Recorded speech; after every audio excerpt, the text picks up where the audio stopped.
welcome back to our channel. Henry is here with me. I'm just not having him sit with me. He's wandering about because I'm sitting down. He's good to go right now.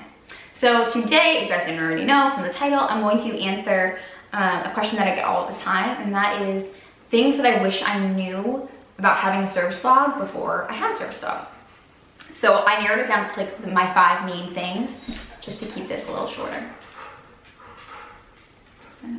Okay, so let's just get right into it. And I did write them down because if you know anything about me, you know the brain fog is like very real. So I wrote them down and then I will just get more in depth into them.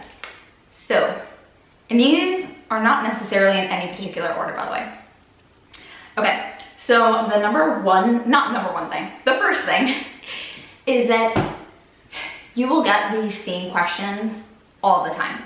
Like, Henry and I generally travel in a very small area. And you'd think that after a while, like, enough people have seen you that like the questions stop. They don't. Like, they never stop. I get just as many questions today as I did when I first took him out, and they're always the same questions. So, like, before you even have a service dog, you should be prepared for that. I have always left service dog teams alone before I had Henry. So in my mind, I never knew that people would be so ridiculously invasive, but they are.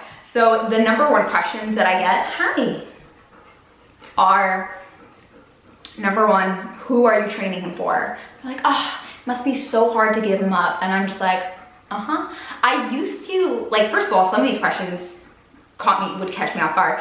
And I used to just stumble and like, you know, like want to correct them, but that got old really, really quickly. So a lot of the times what I do is I just divert to Henry. So they'll be like, oh, yeah, it must be so hard to give him up. And I just look to Henry and I just talk to him because it helps my anxiety. And I'm just like, oh yeah, it would be really tough to give him up.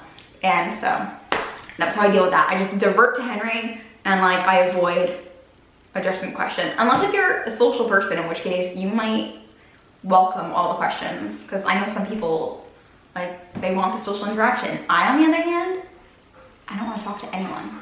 And also, one of the best ways to avoid people asking you questions is, like, don't make eye contact with anyone. When you're walking in the store, like, you just keep going. Just don't make eye contact. Ooh, it is hot in here. Yes, you don't make eye contact with anyone. When they say, like, oh, he's cute, don't even say thank you, because then they're like, oh, what kind of dog is he? Oh, like, whatever, like, what is he for? Which is, by the way, an incredibly invasive question that you will get asked all the time. What is he for? Like, that is so rude. Like, anyways, okay. So that's the #1 thing. You will get questioned all the time. It never lessens. It's always the same amount. Don't expect it to stop, because it doesn't. Okay. Then, kind of to jump off that, the second thing that took me a really long time to feel comfortable with is that it is, and I want you guys to listen to the whole scope of this, it is okay to lie. And I'm not talking about gatekeepers, I'm not talking about the people that legally are allowed and have the right to answer. You want your ball? I'm not talking about the people who have the right to ask you questions about your service dog and their tasks and all of that. That's not what I'm talking about. But for people who are just asking you questions because they're not thinking and they don't know any better and they don't realize that it's impolite, you know, there's no harm in lying when they're white lies. For instance, perfect example, people will say, what is Henry for? Or like, what is his job? And I say, I have a heart condition. POTS is not a heart condition, not by any means. It's a neurological condition, blah, blah, blah. But I'm not gonna sit there and tell this person, well, I have low blood volume, which results in low blood pressure and extremely high heart rate upon standing. So, like, you know what I'm saying? Like, I don't owe you that explanation. It's too long, it's too personal. I have a heart condition, the end.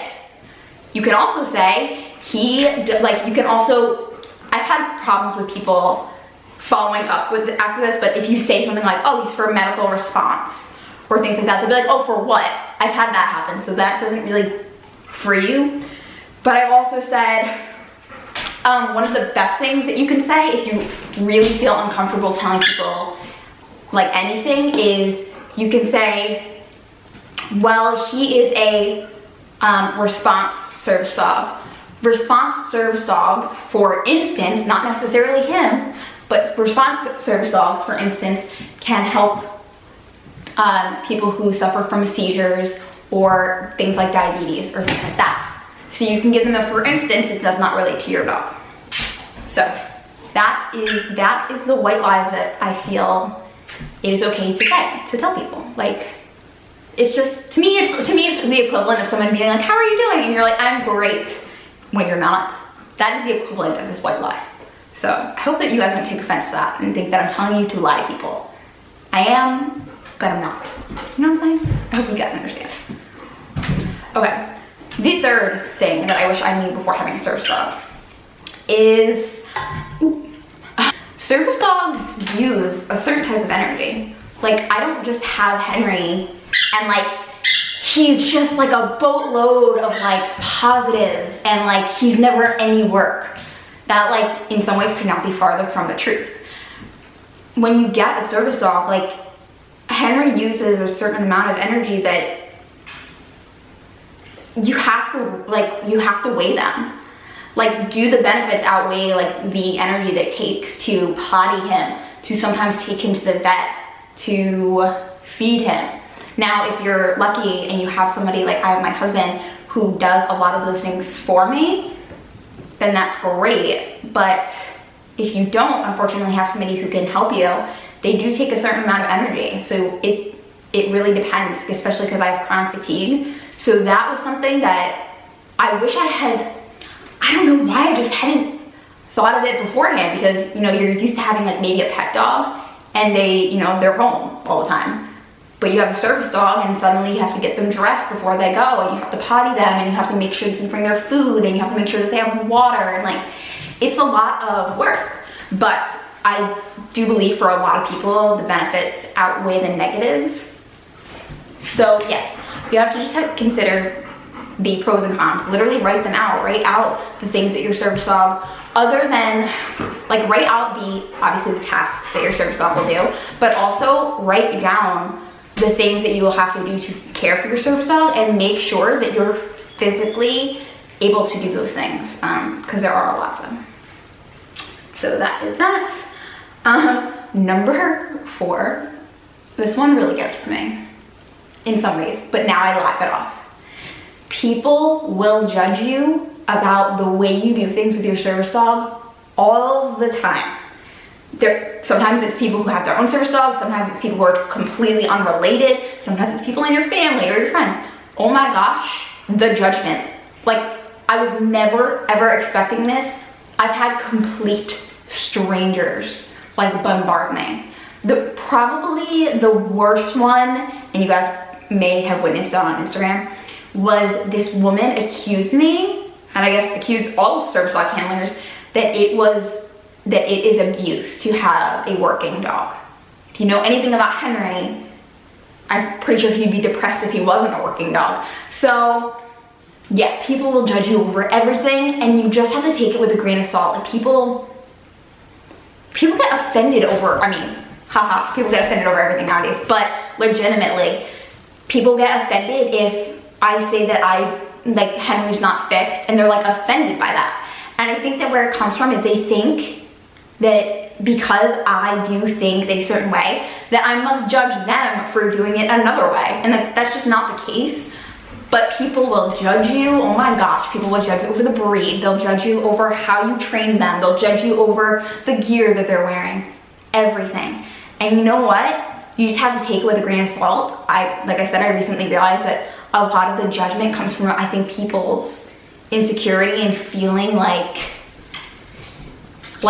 because I do a certain thing, that I must think that your thing is wrong. And that's just not the case, you guys. We all do things differently. Like, dogs are just as individual as people, and they need to be trained, they need to be cared for differently. So yeah, it will never stop. And sometimes things will come out of left field and you'll feel like very attacked, but you know what?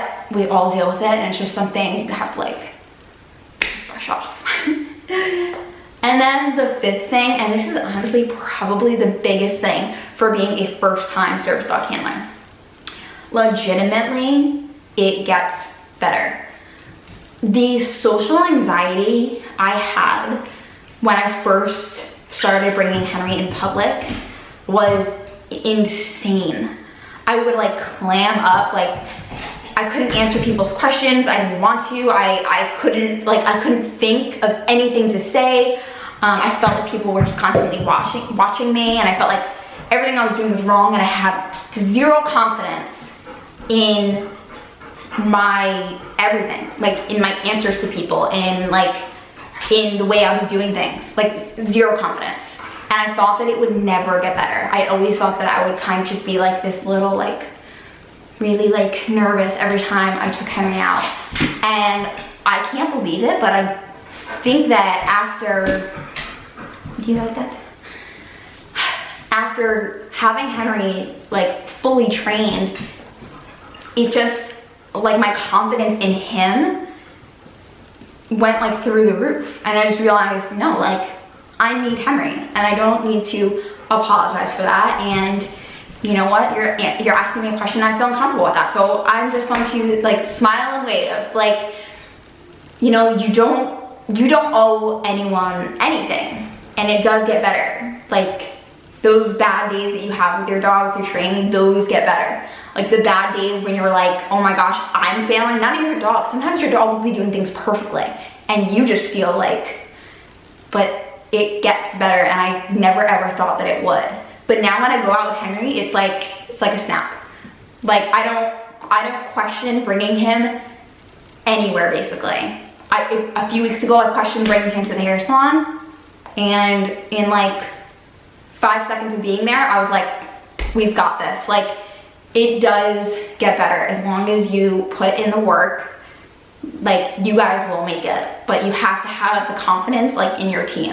And I think that having Henry has been like one of the biggest things for my confidence, which like who knew? Like, I mean, you know, it's just like, it's another one of those like benefits that, you know, don't technically count, obviously. Confidence building is not a task, but you know, it's like one of the amazing benefits of having a service dog is that like, I don't know, I just feel like I've grown a lot as a person, and I feel like a lot of people do because they give you so much independence, and it does get better. So, Henry. So, that is it for this video. I'm trying to keep them a little bit shorter for you guys. Hi, baby boy. Here, come here. Come on. Good boy.